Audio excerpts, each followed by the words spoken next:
Assalamualaikum warahmatullahi wabarakatuh. Perkenalkan, nama saya Nur Atika dengan NIM 1910301143. Di sini saya dari kelas 3C2. Nah, saya akan menjelaskan tentang perubahan fisiologis dan efeknya terhadap latihan pada lansia tentang sistem integumen. Kulit tersusun dari epidermis, dermis, dan jaringan subkutan yang nantinya akan mengalami perubahan seiring bertambahnya usia. Nah, selain itu juga rambut, kuku, kelenjar keringat juga akan mengalami perubahan, termasuk kulit yang akan mengalami perubahan karena akibat dari degradasi sel-sel kulit.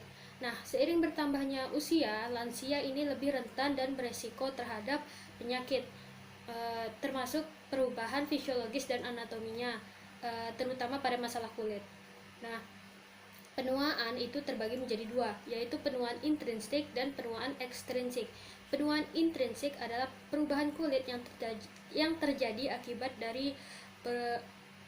dari secara kronologis atau normal. Sedangkan yang kedua, perubahan ekstrinsik adalah perubahan kulit yang terjadi akibat dari faktor-faktor lain, misalnya bisa gaya hidup, radikal bebas, diet, dan paparan sinar ultraviolet, dan kebiasaan-kebiasaan lainnya. Nah, sistem integumen yang terjadi pada kulit lansia ini adalah epidermis menjadi tipis dan rata. Akibatnya pena-pena ataupun pembuluh darahnya itu lebih keluar dan menonjol. Terus sedikitnya kolagen yang terproduksi pada proses penuaan.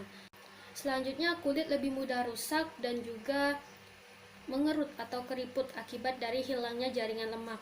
Nah, kulit juga akan lebih mudah kasar dan bersisik akibat dari hilangnya proses kreatinisasi atau perubahan ukuran dan bentuk sel-sel epidermis. Kulit kepala dan rambut juga mengalami penipisan dan berwarna kelabu. Rambut di dalam hidung dan juga dekat telinga juga akan mengalami menebal. Selanjutnya, penurunan cairan dan vaskularisasi itu menyebabkan berkurangnya elastisitas sehingga kuku menjadi keras, rapuh, pudar, dan tidak bercahaya serta pertumbuhannya melambat. Selain itu juga kelenjar keringat juga akan berkurang baik fungsi maupun jumlahnya. Masalah kulit yang sering terjadi pada lansia, yang pertama ada serosis, terus ada pruritus, dan juga yang ketiga ada infeksi jamur. Nah, infeksi jamur ini disebabkan oleh Therobrome yang dimana biasanya terjadi pada di sela-sela jari kaki yang menyebabkan rasa gatal dan juga kulit bersisik, sehingga bisa dicegah dengan selalu menjaga kebersihan kaki dan juga selalu memakai kaos kaki yang kering dan memakai alas ketika masuk kamar mandi. Terus yang kedua ada serosis atau kulit kering, yang dimana ini biasanya ditandai dengan rasa gatal, kemudian pecah-pecah, retak atau terkelupas. Nah, selanjutnya ketiga ada pruritus. Pruritus ini yaitu sensasi rasa yang tidak nyaman pada area kulit yang menyebabkan rasa ingin menggaruk gitu.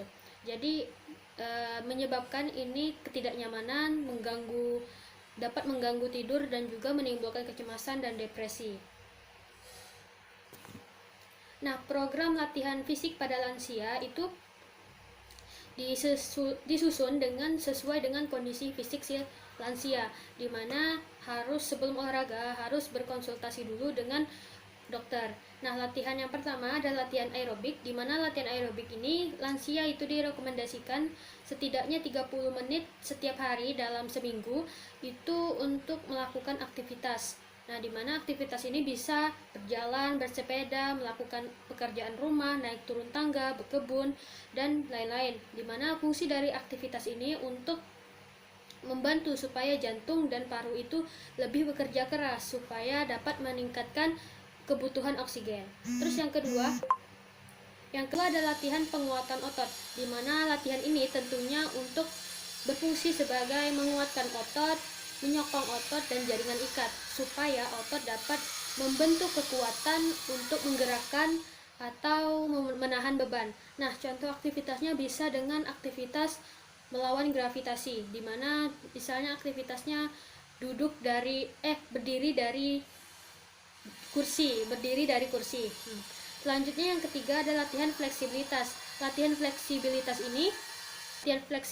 ini memperlibatkan sendi-sendi utama, misalnya seperti leher, lutut, punggung, panggul, dan bahu. Nah, di mana latihan ini berfungsi untuk mempertahankan kisaran gerak sendi atau ROM. Nah, untuk latihannya bisa dengan melakukan aktivitas yoga. Nah, selanjutnya keempat adalah latihan keseimbangan. Latihan keseimbangan ini tentunya berfungsi untuk supaya si lansia tidak mudah jatuh. Nah, di mana latihan keseimbangan ini bisa dilakukan 3 hari dalam seminggu untuk 3 hari dalam seminggu dengan intensitas yang rendah. Nah, dimana untuk latihannya itu bisa dengan berjalan, tai chi, kemudian latihan penguatan otot yang bisa memperbaiki keseimbangan pada lansia tersebut. Terima kasih. Sumber materi yang saya jelaskan itu dari sumber makalah keperawatan gerontik perubahan sistem integumen pada lansia tahun 2018 dan makalah aktivitas fisik pada lanjut usia oleh Rahma Laksmi Ambardini. Sekian, terima kasih penjelasan dari saya, semoga dapat dipahami dan bisa mohon maaf apabila ada kesalahan dan kekurangan. Saya akhiri dengan wassalamualaikum warahmatullahi wabarakatuh.